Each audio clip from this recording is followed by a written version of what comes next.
नमस्कार दोस्तों, सीसी के इस लाइव एडिसेट लेक्चर में आप सभी का स्वागत है। मित्रों, जैसा कि आप सब जानते हैं, निरंतर हम यही प्रयास करते हैं कि आपके लिए कुछ ऐसे विषयों में जानकारी लेकर आएं, कुछ ऐसे विषयों में लेक्चर्स आयोजित करें जिससे आपकी इन विषयों की तरफ रुचि बढ़े और साथ ही साथ अगर आप में वो जिज्ञासा है कि आप एक नई मंजिल, एक नई रास्ता अपने लिए खोजें, तो हम यही बताना चाहेंगे कि एक बार फिर से हम आप सभी के लिए एक बार फिर से आयोजित कर रहे हैं लेक्चर रंगमंच पर। हमने पहले भी रंगमंच पर बात की थी। आज का हमारा लेक्चर पिछले लेक्चर की तरह आप सभी को लाभान्वित करने वाला है, क्योंकि आज भी हम रंगमंच के विभिन्न पहलुओं पर चर्चा करने वाले हैं, जानकारी प्राप्त करने वाले हैं और बताना चाहूंगी कि हम इस विधा पर बात करेंगे और इस लेक्चर के अंतर्गत हम संस्कृत थिएटर, इस पर भी विशेष चर्चा करेंगे। आपको बताना चाहूंगी कि इस लेक्चर के लिए, यानी कि इस व्याख्यान के लिए एक बार फिर से हमारे साथ हमारे स्टूडियो में मौजूद हैं काजल सूरी जी। काजल सूरी जी कार्यक्रम निष्पादक हैं ड्रामा विभाग आकाशवाणी में। इनका बहुत गहरा संबंध है आकाशवाणी से। निरंतर बहुत से प्रोग्राम्स ये ध्वनियांकित करवाती हैं आकाशवाणी में ही, और बताना चाहेंगे कि ये आकाशवाणी से टॉप ग्रेड आर्टिस्ट, एक ग्रेड आर्टिस्ट अप्रूव्ड हैं। इप्टा से इनका गहरा संबंध है। नित्य ये कोशिश करती हैं कि जन जन तक थिएटर इस विधा को पहुंचाएं। अभिनय करती हैं मंच पर और अपने अभिनय से सबके दिलों में जगह बनाती हैं। आपको बताना चाहेंगे, हाल ही में पंजाबी अकादमी द्वारा आयोजित एक थिएटर फेस्टिवल में इनके थिएटर को पहले ही दिन अपने प्ले को दिखाने की जो है मौका मिला। और बताना चाहेंगे, यहाँ पर उत्तर भारत से 5 विमेन डायरेक्टर्स ने अपने प्लेज को यहाँ पर दिखाया और इनको सौभाग्य प्राप्त हुआ, बहुत सारी तारीफें मिली। और जैसा कि मैं आपको बता चुकी हूँ कि थिएटर से इनका गहरा संबंध है, तो मैं उम्मीद करती हूँ कि आज ये रंगमंच पर हमें बहुत सारी सामग्री उपलब्ध करा पाएंगी, जिससे कि जो स्टूडेंट्स हमें देख रहे हैं उनकी रुचि भी थिएटर की ओर बढ़ेगी, उनका रुझान बढ़ेगा। तो आइए तहे दिल से स्वागत करते हैं काजल सूरी जी का। बहुत बहुत शुक्रिया। आज हम बात करें भारतीय रंगमंच के बारे में। भारतीय रंगमंच की परंपरा की अगर हम बात करें तो ये परंपरा बहुत ही पुरानी है। कहा जाता है कि देवताओं के मनोरंजन के लिए ब्रह्मा जी ने नाट्यवेद की रचना की थी और उन्होंने ऋग्वेद से पाठ्य, सामवेद से गीत, यजुर्वेद से अभिनय और अर्थवेद से उन्होंने रस लेकर नाट्यवेद की रचना की थी।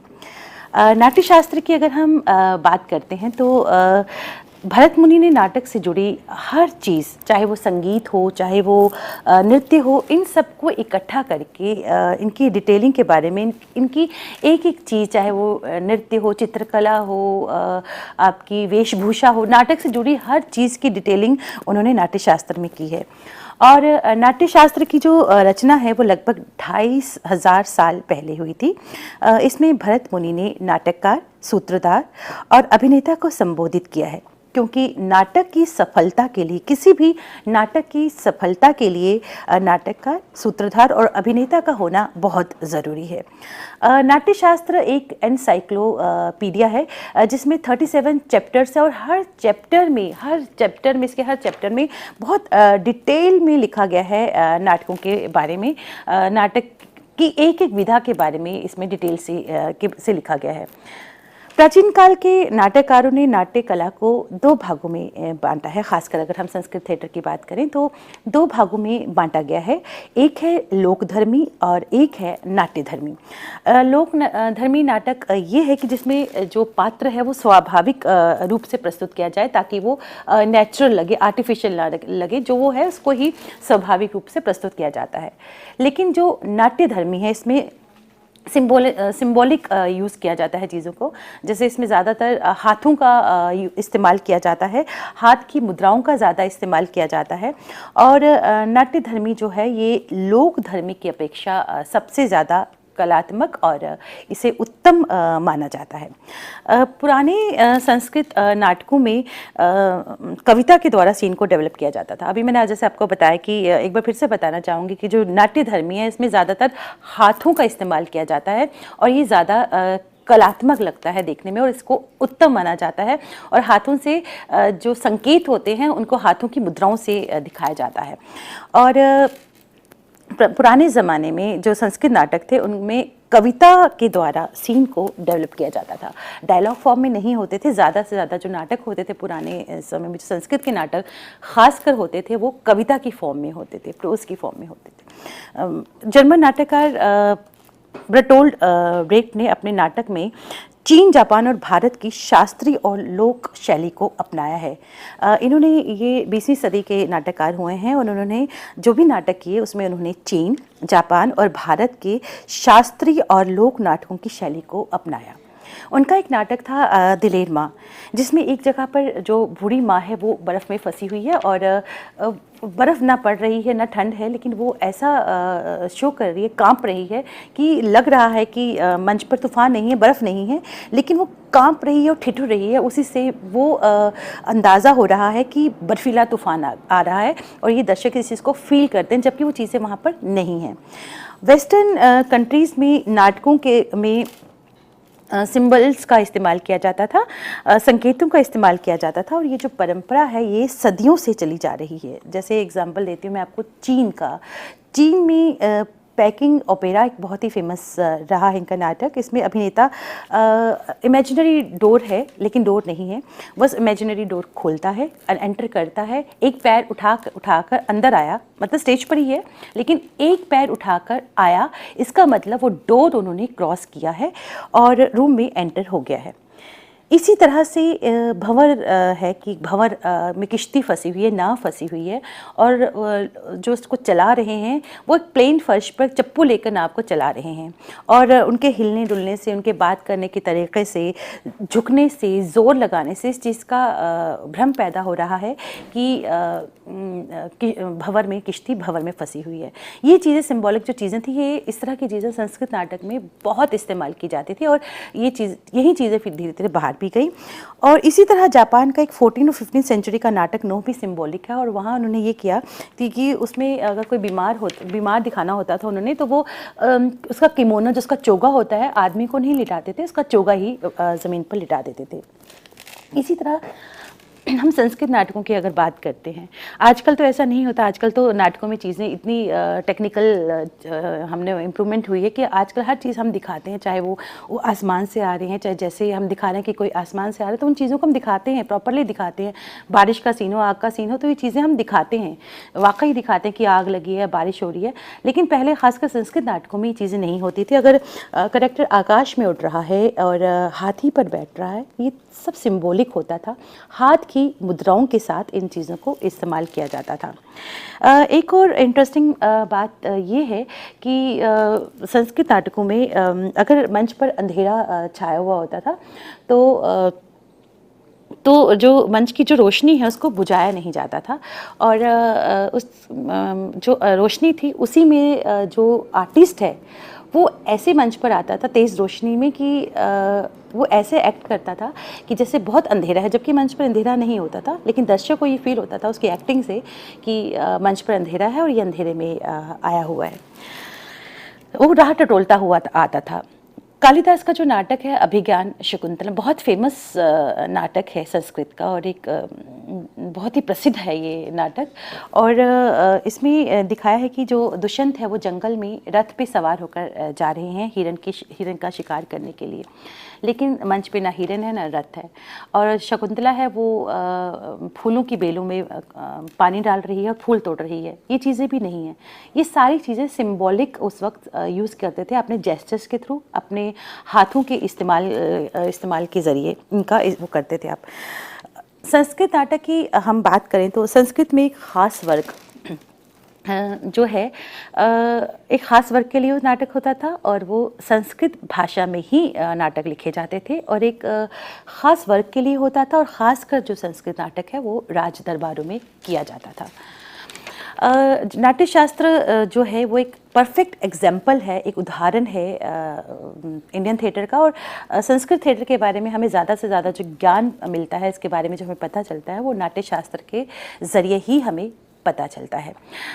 इसमें जो ख़ास ध्यान रखा जाता था वो वेशभूषा पे, सेट कैसा होना चाहिए वो, और डांस की जो मूवमेंट्स है, आपके हाथों की मूवमेंट्स है, आपके जो पैरों की मूवमेंट्स हैं, आपके जो आपकी इवन जो आपके बॉडी के जो मेन ऑर्गन्स है, जैसे आपकी भुहें होंगे या आपका आइज़ हो गई, आपकी नोज़ हो गई, इन सब की मूवमेंट्स पे ज़्यादा स्ट्रेस दिया जाता था, क्योंकि जो संस्कृत नाटक होते थे वो कविता की फॉर्म में होते थे। और संस्कृत नाटक जब शुरू किया जाता था तो उस वक्त वो पूरे के पूरे रीति रिवाजों के साथ ही शुरू होता था। और जो संस्कृत नाटक हैं वो उनकी जो कहानियाँ होती थी वो ली जाती थी, जो इंडियन मैथोलॉजी है, पौराणिक है या फिर ऐतिहासिक है, वहाँ की वो स्टोरीज ली जाती थी। खासकर महाभारत और रामायण में से उनकी कहानी ली जाती थी। और जैसे कि मैंने बताया कि संस्कृत नाटकों में ज़्यादा जो स्ट्रेस था वो आपके वोकल डिलीवरी, कि आप कैसे गा रहे हो, जो कविता के फॉर्म में आपको जो नाटक करना है, क्योंकि डायलॉग जो होते थे वो कविता की फॉर्म में ही होते थे, तो वो आपको किस तरह से उनको दिखा रहे हो, ये सब चीज़ों पे बहुत मैटर करता था। आप अपने हाथों की चीज़ों को, हाथों का किस तरह से इस्तेमाल कर रहे हो, हर हाथ का जो आपका हर हाथ का जो जेस्चर है उसका एक अलग ही वो हर अलग ही सिंबल है। हर किस तरह से आप हाथ रखते हो, किस तरह से आपकी हाथ की मूवमेंट है, वो सारी चीज़ें आपको इसके थ्रू पता चलती थी। संस्कृत नाटक जब शुरू होता था तो पूरे के पूरे रीति रिवाज के साथ ही वो शुरू होता था। स्टेज को बहुत खूबसूरती से सजाया जाता था और लगभग 20-25 छोटे छोटे नृत्य और संगीत की रचनाएं प्रस्तुत की जाती थी। जब भी संस्कृत नाटक शुरू करते थे ऑडियंस के सामने, दर्शकों के सामने, तो पूरी रीति रिवाज जो होते थे उनको लेकर नाटक शुरू किया जाता था, कि जिसमें नृत्य भी हो गया, पूजा हो गई, संगीत हो गया, 20-25 मिनट का छोटे छोटे डांस की सीक्वेंसेस हो गए, उनके साथ शुरू होता था। एक्टर्स, अब जो आर्टिस्ट थे वहाँ पे, जो अभिनेता थे, जो संस्कृत नाटक में परफॉर्मर होते थे, वो ज़्यादातर अपने हाथ की मुद्राओं का इस्तेमाल करते थे। और जैसा कि मैंने बताया कि हर मुद्रा का कोई ना कोई सिंबल होता था। और जो नर्तकियाँ होती हैं, जो डांसर्स थी, वो अपने पैर में घुंघरू बांध कर ताल देती थी। संगीत और नृत्य बहुत इम्पॉर्टेंट एक की रोल प्ले करते थे, जो आज भी है, लेकिन उस वक्त एक बहुत इम्पॉर्टेंट जो रोल है वो प्ले करते थे संस्कृत नाटक में। संगीत और नृत्य के ज़रिए रंगमंच की देवी की पूजा की जाती थी।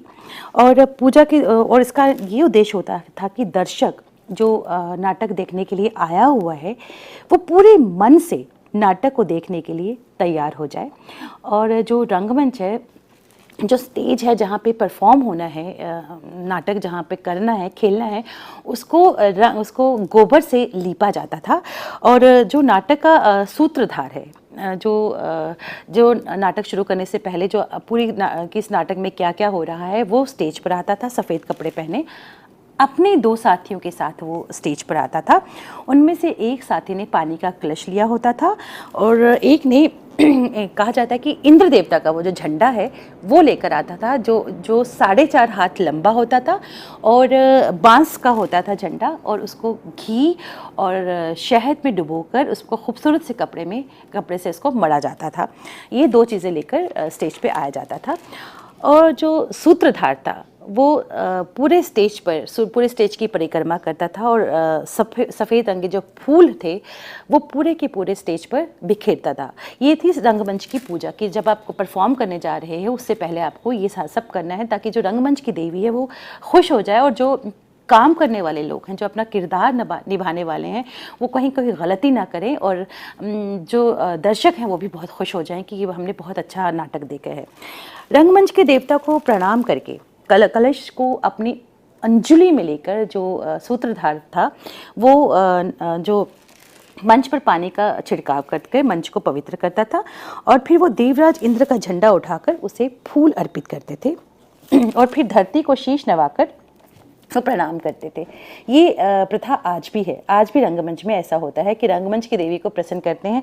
आज भी जब हम रंगमंच पर जाते हैं, स्टेज पर कोई परफॉर्मेंस देने के लिए जाते हैं, तो सबसे पहले हम स्टेज को नमस्कार करते हैं, और जब हमारी परफॉर्मेंस शुरू होने लगती है तो हम स्टेज पर दंडवत प्रणाम करते हैं, ताकि कहते हैं कि स्टेज आपको अपनी तरफ खींचता है। हम लोग कुछ भी ऐसा ना करें जिनसे हमारी कोई गलती हो जाए या हम लोग कुछ भूल जाएं या हमारी जो परफॉर्मेंस है वो सही ना हो, तो ये चीज़ें ना हो, इसलिए रंगमंच की देवी का ये धारणा है कि रंगमंच की देवी को खुश करना बहुत ज़रूरी है। रंगमंच के देवता के प्रति ये पूजा इसलिए भी की जाती थी कि सूत्रधार, अभिनेता और दूसरे संबंधित लोगों को शुभ फल हासिल हो और उनके नाटक को लोग पसंद करें। और जैसा कि मैंने ये बताया कि रंगमंच की जो ये रीति है, ये भारत के लोक नाटकों और नौटंकी की मंडलियों में आज भी प्रचलित है। आज भी नाटक आरंभ होने से पहले जो अभिनेता है वो फूल अर्पित करते हैं, धूप बत्ती जलाते हैं, आरती उतारते हैं, प्रसाद बांटते हैं, और उसका ये मुख्य उद्देश्य है कि एक गंभीर वातावरण डेवलप हो जाता है मंच पर, और कलाकारों की जो सिचुएशंस होती है वो एक एकाग्रता लाती है ताकि वो पूरी तरह से अपने जो उनका किरदार है उस पर कंसंट्रेट कर सकें।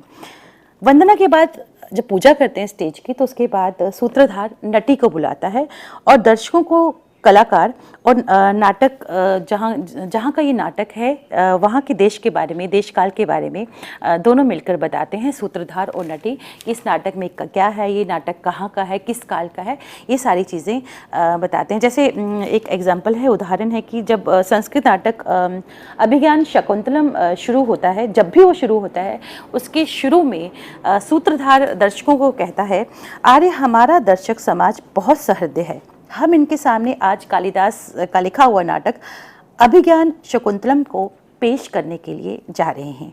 इसीलिए सभी अभिनेता पूर्ण चेष्टा के साथ अपनी कला को दिखाएंगे ताकि नाटक में कोई अभाव ना रह जाए। तब नटी कहती है, जी हाँ, पूरे कौशल से आज का अभिनय होगा और किसी तरह की भूल नहीं होगी। ये अभिज्ञान शकुंतलम की शुरुआत में सूत्रधार और नटी दर्शकों को संबोधित करते हुए कहते हैं।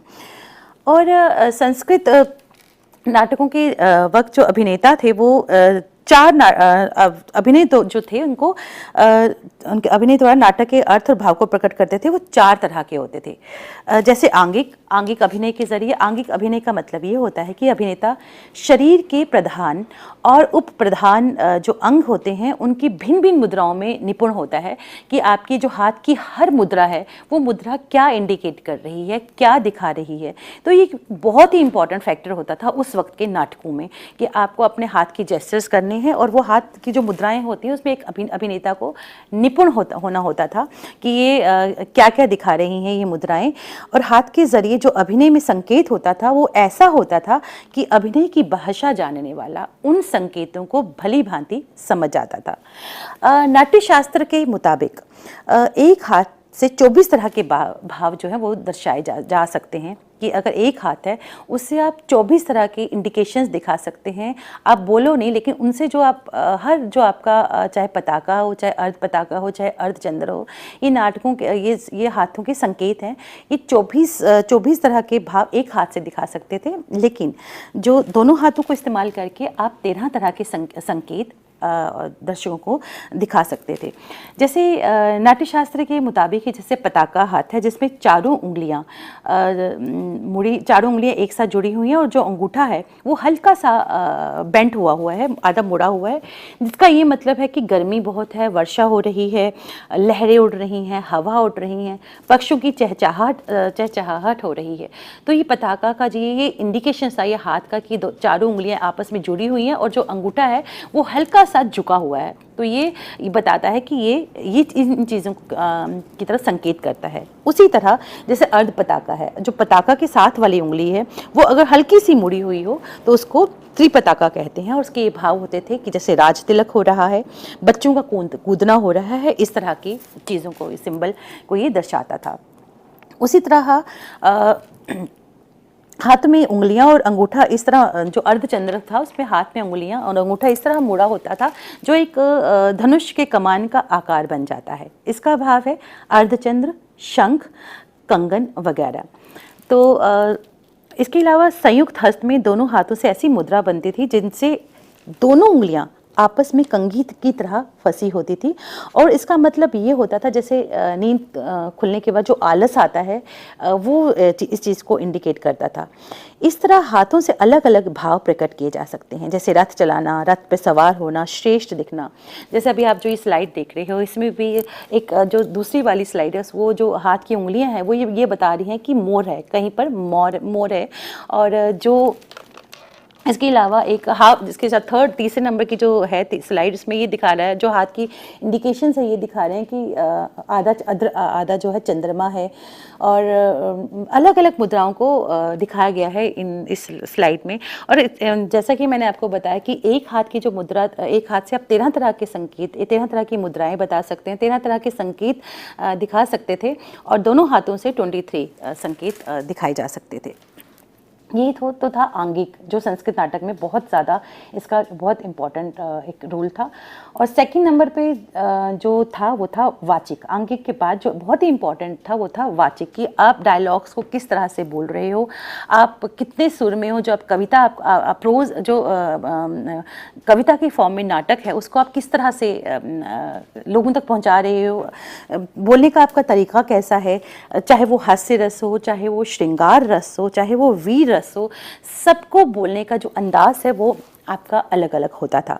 और इसके अलावा इन सब चीज़ों के अलावा इनमें जो बहुत ही एक इम्पॉर्टेंट चीज़ थी वो ये थी कि आपका जो नाटक है वो वाद्य संगीत के बगैर अधूरा है, क्योंकि जो पूरा जो नाटक है वो कविता की फॉर्म में होता था। तो कविता की फॉर्म में है तो आप जाहिर सी बात है कि संगीत का होना बहुत ज़रूरी है। और वाद्य यंत्रों में उन दिनों जो सबसे प्रमुख वाद्य यंत्र था वो ढोल का इस्तेमाल ज़्यादा किया जाता था प्राचीन संस्कृत नाटकों में। और ये इसलिए इसका ये इतना इम्पॉर्टेंट रोल था ढोल का कि कई कहावतें से जुड़ी हुई हैं कि ये ऐसी बात कह दी, जैसे एक एग्जाम्पल है एक कहावत का कि एक ऐसी बात कह दी जैसे नाटक बिना ढोल के, मतलब ढोल, इसका ये मतलब है कि ढोल एक बहुत ही इंपॉर्टेंट रोल प्ले करता था प्राचीन नाटकों में। और क्योंकि ढोल के ज़रिए हर तरह के इमोशंस को आप दिखा सकते थे, चाहे वो तांडव हो, चाहे वो वीर रस हो, चाहे वो श्रृंगार रस हो, चाहे वो सॉफ्ट हो। तो अलग अलग, चाहे तबला हो, मृदंग हो, ढोल ढोल्स के ज़रिए आप अलग अलग तरह के जो इमोशंस हैं वो दर्शकों तक पहुँचे जा सकते थे।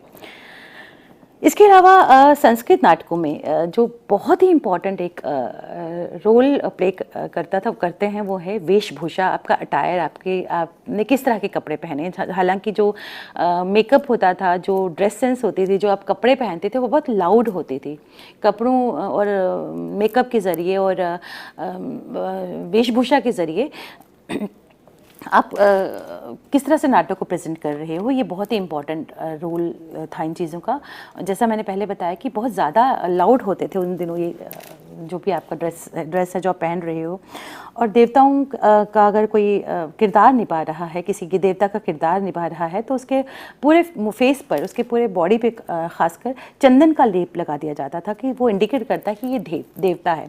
और अगर सूर्य और ब्रह्मा जी का कोई कर रहा है कैरेक्टर, तो उनके बॉडी पे पूरा गोल्डन कलर का लेप लगा दिया जाता था। नाग और नागिन का अगर कोई कैरेक्टर कर रहा है तो उनके सरों पर नाग और नागिन के फन दिखाए जाते थे कि ये वो है। और गंगा का कैरेक्टर या हिमालय का कैरेक्टर तो पूरे बॉडी को ब्लू कलर से लेप दिया जाता था।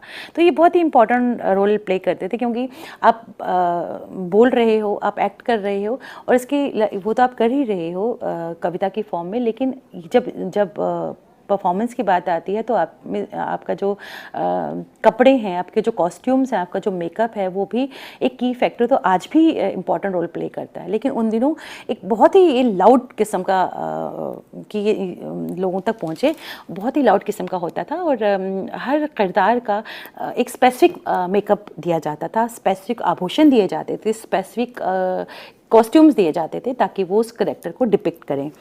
और इसी तरह भिक्षुक, जो अगर कोई भिक्षु का करेक्टर कर रहा है, राजा का करेक्टर कर रहा है, साधु का करेक्टर कर रहा है, तो उनके जो मेकअप थे वो भी अलग अलग किस्म के होते थे। और यही नहीं, ज्वेलरी भी कई तरह की हैवी और लाउड होती थी। जो फोर्थ है। जैसे फर्स्ट अंगी, पहला जो मैंने बताया, पहला टाइप अंगिका है, दूसरा वाचन का था, तीसरा जो था वो था आपकी वेशभूषा, आपकी ज्वेलरी, आपके कॉस्ट्यूम, इस पर बहुत ध्यान दिया जाता था। और जो फोर्थ टाइप था, जो बहुत कॉमन थी, चारों चीज़ें बहुत कॉमन थी संस्कृत नाटकों में, वो था सात्विक। इसमें अभिनेता अपनी सारी मानसिक और आत्मिक शक्ति को इकट्ठा करके एक सेंट्रल पॉइंट पे ले आते थे कि एकाग्र रहें और जो किरदार वो निभा रहे हैं वो किरदार लोगों तक एक सही ढंग के साथ पहुँचे और एक इम्पैक्ट छोड़ सकें। तो इसलिए वो नाटक शुरू होने से पहले एकदम खामोश हो जाते थे, ताकि अपने पूरे ध्यान को समेटें और पूरी तरह से अपना पूरा ध्यान उस कैरेक्टर पर लगा दें जो वो कैरेक्टर प्ले करने जा रहे हैं। और ये चीज़ आज भी होती है कि जब भी हम नाटक करते हैं, हम लोग एकदम अपने रोल को करने के लिए हम बिल्कुल बात करना बंद कर देते हैं परफॉर्मेंस करने से पहले, ताकि हम अपना ध्यान पूरी तरह से उस कैरेक्टर पर ले कर आ सकें जो कैरेक्टर हम प्ले करने के लिए जा रहे हैं। भारतीय नाटक और ललित कलाओं में भाव और रस, इन दो चीज़ों पर बहुत डिपेंड करता है नाटक। और रस की बात मैं अपने पिछले सेशन में बता चुकी हूँ कि रस का मतलब है आनंद। जब हम किसी की कोई कविता सुनते हैं, किसी का कोई गीत सुनते हैं, तो हम कहते हैं बहुत खूबसूरत गाया है, बहुत रस है इसकी आवाज़ में। और उसी तरफ जब हम किसी का नाटक देखने के लिए जाते हैं और नाटक हमें बहुत अच्छा नहीं लगता, तो हमारे बरबस मुँह से निकल जाता है कि बहुत नीरस था, मज़ा नहीं आया। तो रस का ये मतलब होता है कि जब दर्शक किसी अच्छी चीज़ को देखते हैं, किसी अच्छे नाटक को देखते हैं, किसी अच्छे संगीत को सुनते हैं और उसे सुनकर उनको आनंद आता है, तो वो रस होता है। और ये रस जो है ये बहुत इम्पॉर्टेंट रोल प्ले करता है नाटक में। और रसों की डिटेल तो मैं अपने पिछले सेशन में बता चुकी हूँ, 9 रस होते हैं, उन क्या क्या होता है उन 9 रसों में ये मैं बता चुकी हूँ। और नाटककार जो है वो और जो अभिनेता है वो अपने हाव भाव के ज़रिए अपना जो अभिनय है वो दर्शकों तक पहुँचाता है। भाव के बारे में अगर हम बात करें तो भाव 2 तरह के होते हैं, स्थायी भाव और संचारी भाव। स्थायी भाव वो होते हैं जैसे जो आपके साथ रहते हैं, जैसे आप एक नायक है वो नायिका को प्रेम करता है, तो वो उसका एक स्थायी भाव है कि वो इमोशन उसके दिल में है। संचारी भाव ये होते हैं जो भाव आते हैं और चले जाते हैं, जैसे पानी की लहरें आती हैं और चली जाती हैं, थोड़ी देर के लिए रहती हैं फिर चली जाती हैं। संचारी जो भाव होते हैं वो परमानेंट नहीं होते। जैसे नायक नायिका का इंतज़ार कर रहा है, तो उस इंतज़ार करते उसके मन में जो भी भाव आते हैं उनको हम संचारी भाव कहते हैं। जैसे अगर नायक नायिका को प्यार करता है, वो तो स्थायी भाव हो गया, लेकिन इसके अलावा वो उसका इंतज़ार कर रहा है और वो टाइम पर नहीं आ पा रही है। इस बीच में नायक को जो गुस्सा आ रहा है, ईर्ष्या हो रही है, उसको शंका हो रही है, ये सारी चीज़ें स्थायी भाव के संचारी भाव के अंतर्गत ये चीज़ें आती हैं। और जैसे जल होता है, ये चीज़ें आती हैं चली जाती हैं, उसी तरह संचारी भाव भी होता है कि ये आता है और चला जाता है और कुछ देर के लिए ये भाव रहता है। नाट्यशास्त्र के रचयिता भरत मुनि के मुताबिक इनकी संख्या 33 है। जो संचारी भाव है इनकी जो संख्या है वो 33 है। मन के कॉन्शियस और अनकॉन्शियस भाव को की अभिव्यक्ति के लिए जो हमारे मन में कॉन्शियस और अनकॉन्शियस इमोशंस हैं उनको अभिव्यक्त करने में जो संचारी भाव हैं ये एक बहुत इम्पॉर्टेंट की रोल प्ले करते हैं।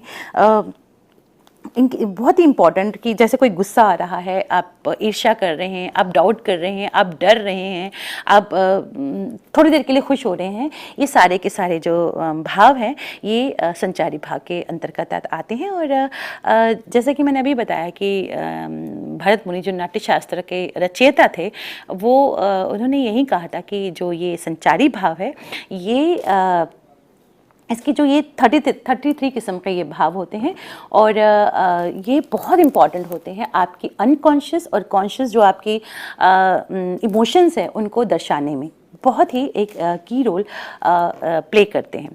और इसके अलावा तो बहुत कुछ है बोलने के लिए अभी, लेकिन वक्त अभी इसकी इजाज़त नहीं दे रहा आपसे।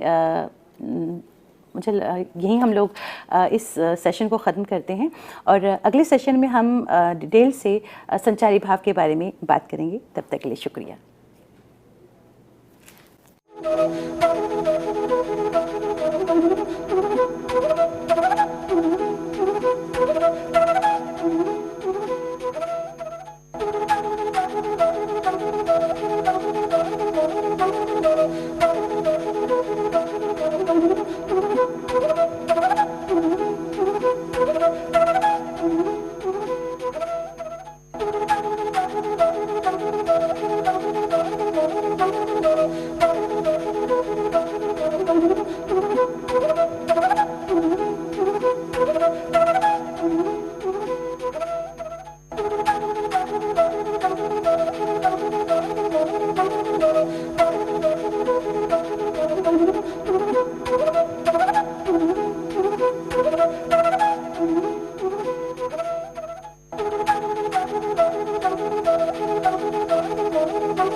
नमस्कार।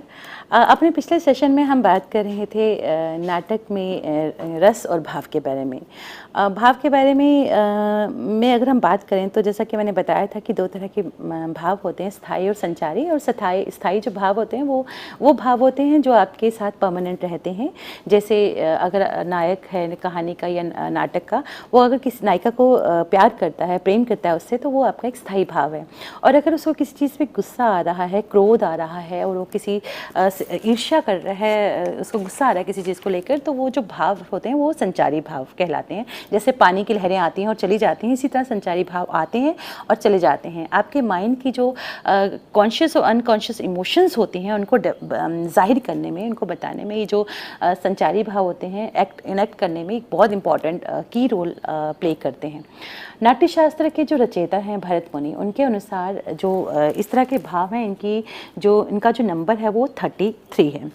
अगर जो एक अभिनेता जब एक्ट कर रहा होता है और जो भाव उसके मन में आ रहे होते हैं, चाहे वो गुस्से का हो, डर का हो, प्यार का हो, और सेम भाव अगर ऑडियंस के मन में भी उसकी एक्टिंग को देखकर आ रहे हों, तो इस तरह के जो फीलिंग होती है वो, इसका मतलब ऑडियंस जो भाव एक अभिनेता एक्ट करते हुए दिखा रहा है और सेम भाव एक दर्शक उसको देखकर फील कर रहे हैं, आनंद उठा रहे हैं, तो वो चीज़ हो जाती है रस। संस्कृत नाटकों की अगर हम कहानी की बात करें तो संस्कृत नाटक जो थे वो बेस्ड मुख्य तौर से वो पौराणिक और ऐतिहासिक कहानियों पर इनकी कहानी होती थी। पौराणिक कहानियाँ और ऐतिहासिक कहानियाँ, जैसे महाभारत हो गया, रामायण हो गया, जैसे मैंने पहले बताया है। और अगर इसका एग्जांपल दें हम, तो जैसे भास का जो नाटक है, स्वपन वासुदेवता, और कालिदास का अभिज्ञान शाकुंतलम, शूद्रक का मृच्छकटिकम, इस तरह के जो नाटक हैं एक परफेक्ट एग्जाम्पल हैं संस्कृत नाटकों के। और इसके अलावा इस तरह के नाटकों में ख़ास चीज़ वो होती थी कि जो नाटक में जो नायक होता था उसको एक ऐसा स्ट्रॉन्ग, जैसे सुपरमैन कहते हैं, वो दिखाया जाता था कि वो एक पराक्रमी है, एक शूरवीर है, एक बहादुर सा है, कुछ भी हो जाए वो कभी नहीं मरेगा, और कहीं से भी कितना भी कोई भी लड़ाइयाँ करके आ जाए, रण जीत के आ जाए, तो वो एक हार उसकी कभी दिखाई नहीं सकते थे, वो वर्जित था। हमेशा ये दिखाया जाता था कि सुपरमैन की तरह वो कितनी भी मुश्किलें हैं उनमें से निकल के आया है। और प्राचीन नाटकों को खेलने के वक्त के बारे में अगर हम बताएं कि जो टाइम था नाटकों को खेलने का, तो वो जो वक्त था वो अगर एजुकेशनल नाटक है, शिक्षाप्रद नाटक है, तो उसको खेलने का जो वक्त होता था वो था दिन के वक्त। और जो म्यूज़िकल प्ले है वो दिन के तीसरे पहर उस नाटक को खेला जाता था। जो वाद्य संगीत से भरा हुआ नाटक है या वीर रस से भरा हुआ नाटक है वो दिन के तीसरे पहर खेला जाता था। और इसी तरह जो श्रृंगार रस का जो नाटक है वो रात के पहले पहर को खेला जाता था, और करुण रस रात के पिछले पहर को खेला जाता था। और आधी रात या भरी दोपहरी में या संध्या के समय कोई भी नाटक नहीं खेला जाता था। और अमूमन नाटक दिन के ढलने के बाद ही, जब दिन गुजर जाता था उसके बाद ही नाटक शुरू हो जाता था। और 6-7 घंटे तक संस्कृत नाटक जो हुआ करते थे, जब जैसे आज के नाटक 3 घंटे से ज़्यादा का नहीं होता, लेकिन उन दिनों 7-8 घंटे का नाटक हुआ करता था और लोग उसको खुशी खुशी देखते थे। और जैसे आजकल हम नाटक ऑलमोस्ट रोज़ ही होते हैं, लेकिन उन दिनों जो नाटक थे वो किसी ख़ास मौक़ों पर ही किए जाते थे। जैसे मैंने बताया, जो संस्कृत नाटक है वो एक ख़ास वर्ग के लिए होते थे, खासकर राज दरबारों में किए जाते थे और किसी खास ओकेजन को लेकर होते थे। जैसे राजा युद्ध जीतकर आ गया है, या फिर कोई त्योहार है, या फिर कोई उत्सव आ गया है, या फिर कोई भी किसी का स्वागत करना है, तो वो नाटक के ज़रिए ही करते थे। और नाट्य मंडलियाँ जो होती थी वो उनका भी एक वार्षिक प्रतियोगिताएं होती थी, और जो बेस्ट होता था उनमें उनको चूज़ किया जाता था और उनको पुरस्कार दिए जाते थे। राजा पुरस्कार देता था जिसका भी नाटक सर्वश्रेष्ठ होता था। सूत्रधार संस्कृत नाटकों में एक बहुत ही अहम भूमिका निभाता है। हर संस्कृत नाटक में सूत्रधार होता है और ये बहुत ही इम्पॉर्टेंट इसका रोल होता है, बहुत ही अहम भूमिका निभाता है सूत्रधार। और नाटक का संचालन और मुख्य अभिनेता भी इसे कह सकते हैं। और साथ ही रंगमंच का प्रबंधक, जो भी आप रंगमंच पे छोटी सी छोटी जो चीज़ थी उसका भी, उसकी रिस्पॉन्सिबिलिटी उसकी सूत्रधार की होती थी। हर चीज़ का वो ध्यान रखता था। मंडली का नेता भी होता था। और हर कला, नाटक से जुड़ी जो भी कला है, चाहे वो संगीत कला है, चाहे वो चित्रकला है, चाहे वो कोई भी कला हो, संगीत कला, नृत्य कला, ललित कलाओं में वो निपुण होता था। और जितने भी उस नाटक में भाग लेने वाले कलाकार होते थे, अभिनेता होते थे, उनके लिए वो एक गाइड की तरह काम करता था, एक पथ प्रदर्शक की तरह काम करता था सूत्रधार। संस्कृत नाटकों में जो सूत्रधार हुआ करते थे। और उसकी जो पत्नी थी नटी, जिससे सूत्रधार की पत्नी को नटी कहा जाता था, और वो भी रंगमंच में की जो जितनी भी सुविधाओं की ज़रूरत है रंगमंच पे, उन सब सुविधाओं का वो ध्यान रखती थी और घर का कामकाज तो संभालती थी। इसके अलावा नाटक को आरंभ करने में और उसकी में वो सूत्रधार की मदद भी करती थी, और कई बार वो खुद भी नाटक में भाग लिया करती थी। बहुत इंपॉर्टेंट रोल सूत्रधार और नटी का संस्कृत नाटकों में हुआ करता था। इन सब के अलावा, इसके अलावा संस्कृत नाटकों में एक बहुत ही इंपॉर्टेंट रोल जो हम कहें प्ले किया करता था, वो होता था विदूषक। विदूषक संस्कृत नाटकों का लाडला पात्र भी कहा जाता है। विदूषकों के जितने भी संस्कृत नाटक हैं उनमें हर संस्कृत नाटक में मैंडेटरी होता था कि एक विदूषक का होना बहुत ही ज़रूरी, कि अगर नाटक कहीं गंभीर हो रहा है तो वो विदूषक आकर उस गंभीरता को तोड़े और उसमें हास्य रस भर दे। और संस्कृत नाटकों में इसलिए कहा जाता है कि विदूषक संस्कृत नाटकों का लाडला पात्र होता था और छेड़छाड़ और मस्करी का शौकीन होता था वो, और राजा का प्रिय वो मित्र भी होता था। बहुत ही इम्पोर्टेंट रोल था सूत्रधार का, और उसका अगर नाटक गंभीर हो रहा है, बहुत सीरियस उस लेवल पे जा रहा है, तो विदूषक का काम था कि उसको थोड़ा लाइटर वेन की तरफ लेकर आना।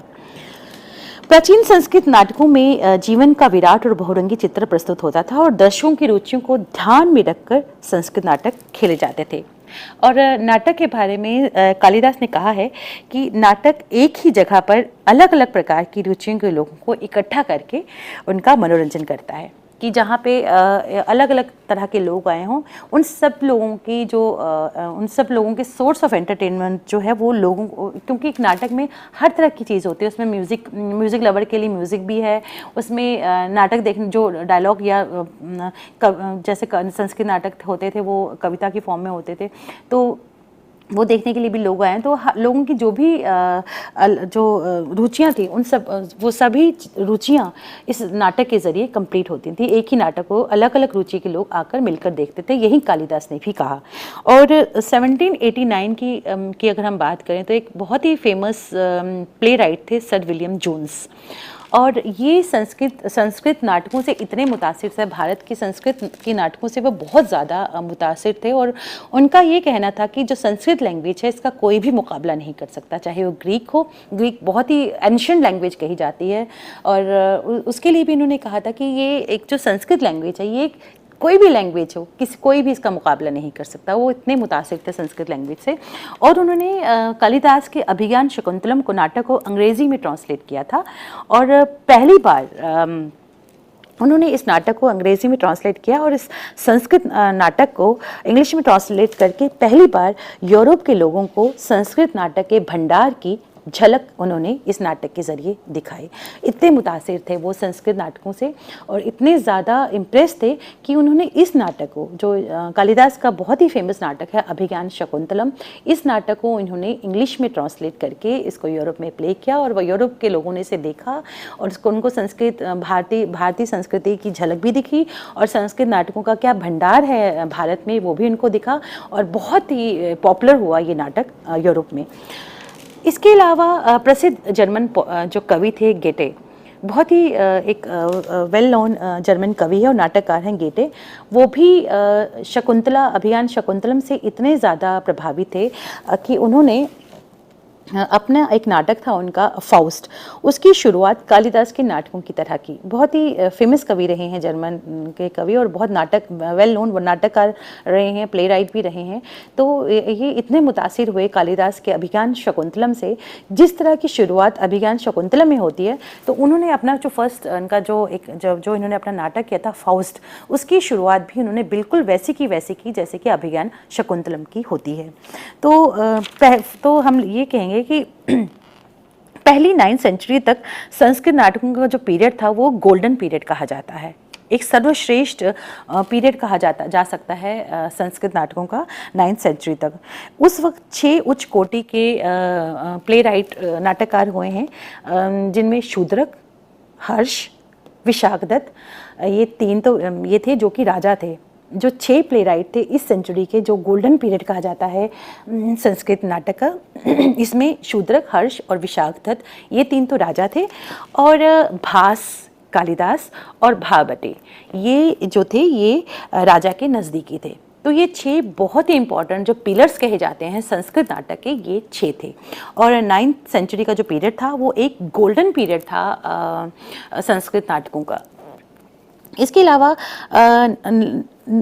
भास एक बहुत ही इंपॉर्टेंट नाम है संस्कृत नाटकों का, लेकिन 1910 तक भास का कोई नाटक भी प्राप्त नहीं हुआ।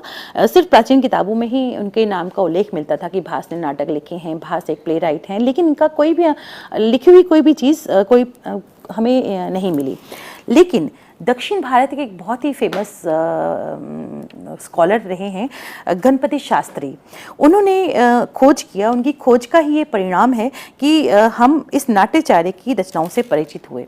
गणपति शास्त्री के एफर्ट्स का ये सिला मिला कि इनके 13 नाटक हम लोगों को मिले। भास के जो 13 नाटक हैं वो मिले, जिनमें से 1 एक्ट प्ले है, 6 एकांकी नाटक हैं और बाकी के नाटक हैं। लेकिन ये नाटक 13 नाटक हैं टोटल भास के, जो अब जो दक्षिण के जो स्कॉलर थे उनकी बदौलत हमें मिले। लेकिन सब नाटकों में जो भास का बहुत ही एक माइलस्टोन नाटक है, जो बहुत ही प्रसिद्ध नाटक है, वो रहा है स्वपन वासुदेवता। बहुत इंपॉर्टेंट है, इस पर फिल्म भी बनी है उत्सव के नाम से, जिसमें शेखर सुमन और रेखा ने काम किया है। तो ये स्वपन वासुदेवता के नाम से जो भास का जो नाटक रहा है, ये एक बहुत ही इम्पॉर्टेंट नाटक माना गया है, उत्कृष्ट रचना मानी गई है भास की। ये जो नाटक है ये राजा उदयन की कहानी है और इसमें राजा अपनी पत्नी वासुदेवता से बहुत प्यार करता है। भास वास्तव में मौलिक नाटककार है जो रेबेलियस परंपराओं से मुक्त हैं। भास की जो शैली है वो तीखी है, वो पद्य का इस्तेमाल इस तरह से करते हैं कि नाटक की गति तेज हो जाती है। उनके संवाद लेखन से पता चलता है कि उन्हें जीवन और लोगों के स्वभाव का कितना ज्ञान था। मृच्छकटिकम यानी मिट्टी की गाड़ी, ये भी एक नाटक है जो राजा शूद्रक का सिर्फ एक ही लिखा हुआ नाटक है, मृच्छकटिकम। ये भी माइलस्टोन कहा जाता है संस्कृत नाटकों में, बहुत ही इम्पोर्टेंट नाटक है ये और आज भी खेला जाता है। इतने साल होने के बाद भी ये नाटक खेला जाता है। इससे पहले मैं आपको ये बताना चाहूँगी कि जो भास के जो नाटक हैं, भास के लिखने की शैली के बारे में मैंने आपको बताया कि जो भास की जो शैली है, भास एक रेबेलियस राइटर थे, वो परंपराओं से परे भी लिखते थे और उनकी जो लिखने की शैली थी वो बहुत तीखी थी और जो उनकी राइटिंग थी, जिन चीज़ों पर उन्होंने लिखा वो रामायण पे था, महाभारत पे था, पंचतंत्र की कहानियाँ थी और घटोत्कच की कहानियाँ थी। इन सब चीज़ों पे, बहुत सी चीज़ों पे भास ने जो 13 उनके नाटक हमारे सामने आए हैं वो इन चीज़ों पर बेस्ड हैं। बात हम कर रहे थे मृच्छकटिकम की, शूद्र का एकमात्र और बेहतरीन नाटक जो आज भी खेला जाता है। ये संस्कृत लफ्ज़ है जिसका मतलब है मिट्टी की गाड़ी। इस पे भी फिल्म बनी है हिंदी बॉलीवुड में और बहुत फेमस रही है वो फिल्म। तो बहुत ही वर्ल्ड फेमस नाटक है ये, 4वीं शताब्दी में ये पहली बार हुआ था। इस नाटक की जो कहानी है वो पूरी की पूरी इमेजिनेशन पे बेस्ड है और इसमें राजा, भिक्षु, ब्राह्मण और चोर की ये मेन कहानी है जो उस वक्त के समाज का चित्र उपस्थित करते हैं। वसंत सिन्हा नाम की एक खूबसूरत गणिका चारुदत्त से प्यार करती है, लेकिन राजा का जो साला है संस्थानक, वो वसंत सिन्हा के पीछे पीछे घूमता है और जब उसे पता चलता है कि वसंत सिन्हा चारुदत्त से प्यार करती है तो वो वसंत सिन्हा को मार देता है, उसका गला घोंटकर उसे मार देता है और तालाब के किनारे पत्तों के बीच में उसकी लाश को छुपा देता है। और जब हत्या का इल्ज़ाम आता है चारुदत्त पर और चारुदत्त को जब फांसी के लिए लेकर जा रहे होते हैं, उसी वक्त जो वसंत सेना है वो आ जाती है और उसको चारुदत्त को बचा देती है। वसंत सेना इस तरह बची थी कि जब उसको मार के संस्थापक जो राजा का साला था संस्थानक, वो जब उसको मार के चला गया तो वहाँ कुछ भिक्षुक गुजर रहे थे और उन्होंने वसंत सेना को बचा लिया और संस्थानक की सारी चालों पर पानी पड़ गया। कहा जाता है कि सारे संस्कृत नाटक में मृच्छकटिकम जैसा कोई भी नाटक नहीं है। ये इतना उच्च कोटि का नाटक है, ये बहुत ही खूबसूरत नाटक है और एक उच्च कोटि का नाटक है और इसके जैसा कोई भी नाटक संस्कृत साहित्य में नहीं है जिसमें इतने पावरफुल इमेजिनरी कैरेक्टर्स हों। इसमें जितने भी कैरेक्टर्स हैं वो बहुत ही पावरफुल इमेजिनरी कैरेक्टर्स हैं, लेकिन बहुत ही पावरफुल हैं। इस नाटक में सब तरह, ये जो नाटक है ये हर तरह के दर्शकों के लिए उपयोगी, चाहे वो बच्चे हों, चाहे वो ओल्ड हों, चाहे वो यंग हो, हर तरह की जनरेशन के लिए ये नाटक उनको सेटिस्फाई करता है, उनको आकर्षित करता है। और यही रीज़न है कि जो मृच्छकटिकम जो नाटक है यानी मिट्टी की गाड़ी, ये आज भी खेला जाता है और लोग इसको बहुत खुश होकर देखते हैं और बहुत पॉपुलर नाटक है ये संस्कृत का। इसके अलावा कई सिटीज़ हैं जैसे इंडिया के बाहर, जैसे पेरिस, यूरोप, न्यूयॉर्क में भी ये खेला गया है। मास्को में जब पुष्किन थिएटर में ये नाटक खेला गया था मृच्छकटिकम के नाम से, तो इसका नाम श्वेत कमल रखा गया था और तब इस नाटक को शॉर्ट में करके इसको शॉर्ट किया गया था और इसको मास्को में खेला गया था श्वेत कमल के नाम से। और ऑलमोस्ट वर्ल्ड की सभी कंट्रीज़ में ये नाटक खेला गया है मृच्छकटिकम। अब हम बात करते हैं कालिदास की। जो महाकवि कालिदास हैं वो 5वीं शताब्दी में राजा विक्रमादित्य के दरबार के 9 रत्नों में से एक थे और वह संस्कृत नाटककारों में सबसे ज़्यादा प्रसिद्ध थे और बहुत खूबसूरत इन्होंने लिखा। इनका लिखा हुआ नाटक अभिज्ञान शकुंतलम बहुत ही प्रसिद्ध है। मालविका अग्निमित्रम, ये भी इनका नाटक बहुत ही प्रसिद्ध है, बहुत ही खूबसूरत लिखा गया है। जो ये ऐसे नाटक हैं, किस शताब्दी में इन्होंने लिखे हैं, लेकिन आज के दौर में भी ये, चाहे वो मालविका अग्निमित्रम हो, चाहे वो अभिज्ञान शकुंतलम हो, आज भी ये नाटक खेले जाते हैं। जाहिर सी बात है संस्कृत में नहीं खेले जाते, लेकिन उनका ट्रांसलेशन हुआ है, कई लैंग्वेजेस में इनका ट्रांसलेशन हुआ है और आज भी खेले जाते हैं और उसी जोश के साथ लोग इस नाटक को देखते हैं जैसे ये पहले देखे जाते थे। मालविका अग्निमित्रम की अगर हम बात करें तो ये कहानी है राजकुमारी मालविका और अग्निमित्रम के प्यार की कहानी है। कहानी यूँ है, जब विदर्भ प्रदेश की राजकुमारी मालविका की पालकी जंगल में दुर्घटनाग्रस्त हो जाती है और वो राजा अग्निमित्र के महल में पहुंचा दी जाती है, वहाँ क्या कुछ होता है यही सारी स्टोरी इस नाटक में है। और संस्कृत नाटकों की अगर हम बात करें तो संस्कृत नाटकों में मैं, जैसे कि मैंने कहा कि जो कालिदास थे वो एक बहुत ही इम्पॉर्टेंट पोइट रहे हैं, प्ले राइट रहे हैं और इनके लिखे हुए नाटक आज के दौर में भी बहुत प्रसिद्ध हैं। और इन्होंने जो दो एपिक्स लिखे हैं, बहुत ही रघुवंशा और कुमार संभव के नाम से, ये बहुत ही अभी भी बहुत आज के दौर में भी इनका एक अलग मकाम है। और इसके अलावा संस्कृत जो थिएटर है, जैसे मैंने पहले बताया था कि संस्कृत थिएटर के बारे में हमें सबसे ज़्यादा पता चलता है नाट्यशास्त्र के ज़रिए। और नाट्यशास्त्र जो भरत मुनि ने लिखा है उसमें संस्कृत नाटकों के बारे में बहुत डिटेल में लिखा गया है। और यही नहीं कि जाने माने नोबेल प्राइज़ विनर, हमारे जाने माने जो एक कवि रहे हैं, पेंटर रहे हैं, बहुत कम लोगों को ये पता होगा कि जो टैगोर थे वो एक बहुत अच्छे अदाकार थे और उन्होंने बहुत सारे नाटक भी खेले हैं। और बस, और इसी तरह से ये बात हम लोग बताएं कि जो संस्कृत नाटक थे उनमें, जैसे कि मैंने बताया कि जो संस्कृत नाटक हैं उसमें जो मेन विद्वान रहे हैं वो शूद्रक हैं, हर्ष हैं, विशाखदत्त हैं, इसके अलावा भास हैं, कालिदास हैं और भावभट्टी हैं। और जो प्रसिद्ध जो नाटक रहे हैं वो मृच्छकटिकम बताया मैंने आपको, अभिज्ञान शकुंतलम बताया, इसके अलावा चारुदत्त और वासुदत्ता की स्टोरी के बारे में बताइए। ये सारे आज के दौर में भी, आज इतने पुराने नाटक होने के बाद भी आज के दौर में भी उतनी ही इम्पोर्टेंस रखते हैं जितनी ये इम्पोर्टेंस उस वक्त रखते थे। और यही नहीं कि ये संस्कृत से बाहर के यूरोप के लोग, जैसे मैंने आपको जर्मन पोइट गेटे के बारे में बताया कि ये लोग इतने मुतासिर हुए कि अभिज्ञान शकुंतलम एक इतना पावरफुल नाटक है महाकवि कालिदास का, जो उसमें सूत्रधार और नटी का जो रोल है, जैसे शुरुआत करते हैं, मंच की पूजा करते हैं, मंच के आगे पीछे मंच की परिक्रमा करते हैं, सफ़ेद कपड़े पहनकर सूत्रधार आता है और वो कैसे पूजा करता है, अपने दो साथियों को लेकर आता है और एक साथी के हाथ में अंजलि होती, अंजलि में जल होता है और वो जल को लेकर पूरे मंच पे वो जल छिड़कता है, सफ़ेद रंग के फूल छिड़कता है। फिर जो कहा जाता है कि देवता इंद्र का एक ध्वज है जो 4.5 हाथ लंबा है, बांस का है, और उसका जो सिरा होता है उसको शहद और दूध में डुबोकर उसमें खूबसूरत से कपड़े से उसको मढ़ दिया जाता है। फिर उसकी पूजा होती है, फिर स्टेज को गोबर से लीपा जाता है। उसके बाद जो नर्तकियाँ हैं वो आके वहाँ नृत्य करती हैं रंगमंच की देवी को प्रसन्न करने के लिए। फिर जो वाद्य संगीत से साज छिड़े जाते हैं और फिर आरती से धूप से पूजा की जाती है। ये सारी चीज़ें सिर्फ इंडिया में नहीं, भारत में नहीं, बाहर के लोगों ने भी ये चीज़ें अडॉप्ट की हैं। और जैसे सूत्रधार, ये सारी अभिज्ञान शकुंतलम के शुरू में ये होता था और ये फिर धीरे धीरे संस्कृत नाटकों की एक परंपरा बन गई कि रंगमंच की देवी को प्रसन्न करने के लिए सब चीज़ें करनी है। और ये परंपरा आज के दौर में भी चल रही है और आज के दौर में भी रंगमंच की देवी को प्रसन्न किया जाता है, क्योंकि कहते हैं कि रंगमंच स्टेज जो है वो आपको अपनी तरफ खींचता है।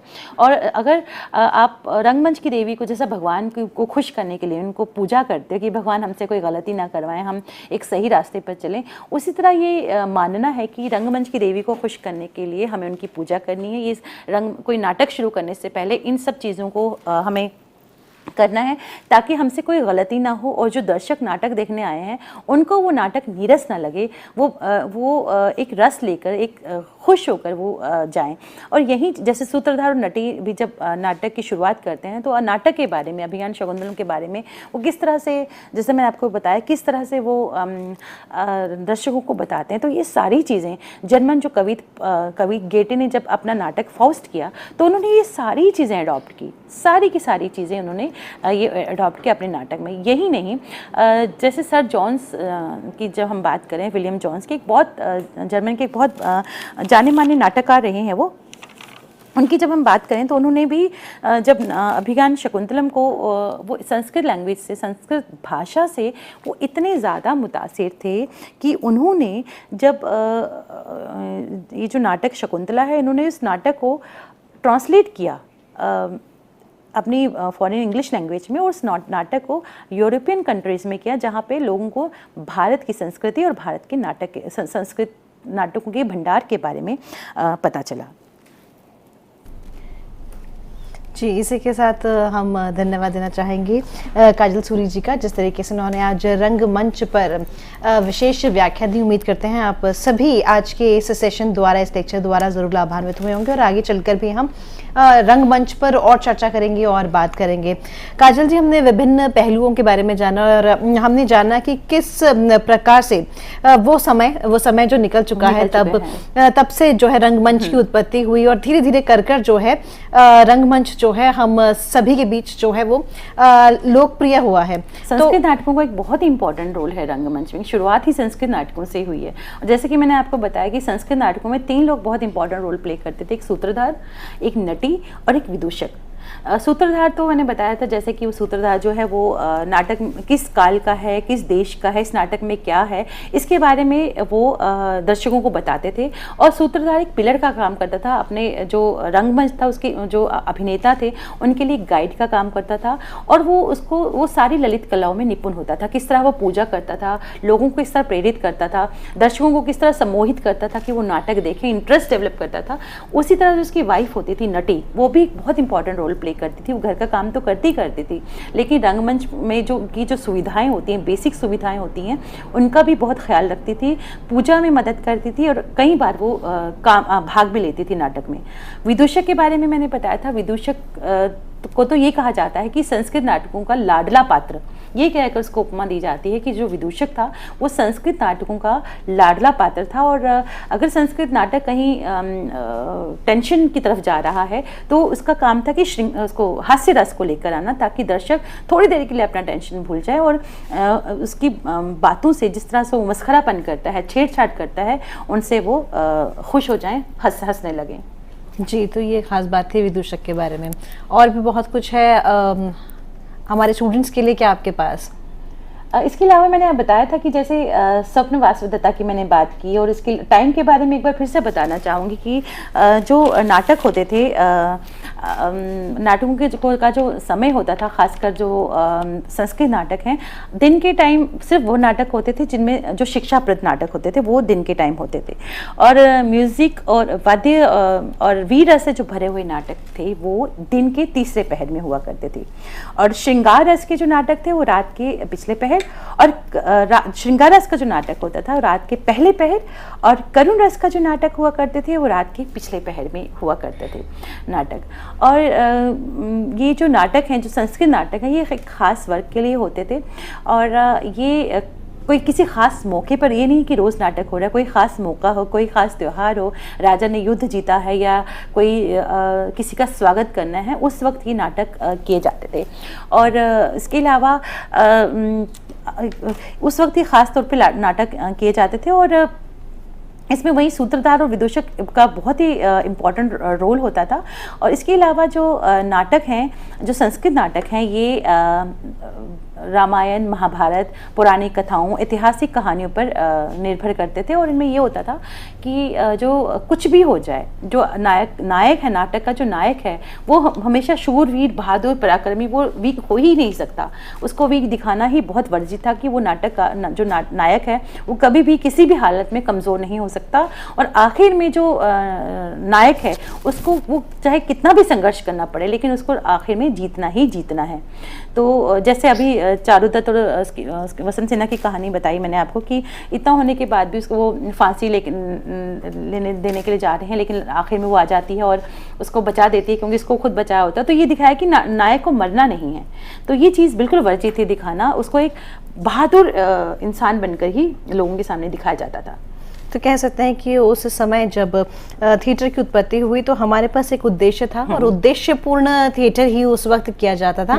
जिस तरह से आज की अगर हम बात करें तो आज हम मुद्दों को उठाते हैं, उस प्रकार भी उस वक्त में भी जो है वो उद्देश्य होता था। उद्देश्य होता था, खासकर पौराणिक कहानियां, ऐतिहासिक कहानियां ही उस वक्त ज़्यादा लोगों का, जैसे आज तो अलग अलग मुद्दे हो गए, उस वक्त ऐसा नहीं था। उस वक्त तो पौराणिक कहानियां और ऐतिहासिक कहानियां, उन सबको लोगों तक पहुँचाया जाता था कि इस राजा ने क्या किया, इस राजा ने क्या किया, ये राजा कितना बहादुर, ये सारी कहानियां लोगों तक पहुंचाई जाती थी। और उन दिनों जो कॉस्ट्यूम, वेशभूषा और जो मेकअप था उस पर बहुत ज़्यादा ध्यान दिया जाता था हर कैरेक्टर के लिए। जैसे जो देवताओं का कैरेक्टर है उनको चंदन का लेप करना है, जो सन का कैरेक्टर कर रहे हैं उसको गोल्डन लेप करना है, जो नाग नागिन का कैरेक्टर कर रहे हैं उनके सर के पीछे नाग के फन लगाने हैं, इस तरह का किया जाता था। और सिंबॉलिक चीज़ें, हाथों का इस्तेमाल बहुत होता था, सिंबॉलिक चीज़ों का इस्तेमाल होता था, जो चीज़ें नहीं होती थी लेकिन एक्शंस के थ्रू दिखाया जाता था वो चीज़ें हो रही हैं। जबकि आज वो सारी चीज़ें मंच पे होती है, चाहे बारिश हो रही है तो बारिश लाई जाती है मंच पे, तूफान है तो तूफान लाया जा रहा है मंच पे, लेकिन पहले ऐसा नहीं होता था। जी, या आज इसके लेक्चर के माध्यम से हमने बहुत कुछ सीखा, बहुत कुछ जाना, और हमारी रुचि भी जो है वो बढ़ी। और कहीं ना कहीं हमें नज़र आ रहा है कि बहुत सारे रंग जैसे थिएटर पर, मंच पर नज़र आते हैं, वही रंग आज हमें आज के इस लेक्चर के माध्यम से जानने और समझने की जो है मौका मिला, तो उम्मीद करते हैं कि आप सभी ने इस लेक्चर को पसंद किया होगा। और इस लेक्चर को अगर आप दोबारा देखना चाहते हैं तो आप सभी के लिए इस लेक्चर को हम यूट्यूब पर अपलोड करेंगे। जितनी बार आप चाहें इस लेक्चर को देखें, और उसके बाद कोई भी सवाल हो, कोई भी प्रतिक्रिया हो, कोई भी सुझाव हो, तो हमें आप मेल कर सकते हैं info.cc@nic.in। आपसे फिर मुलाकात होगी, तब तक के लिए नमस्कार। नमस्कार।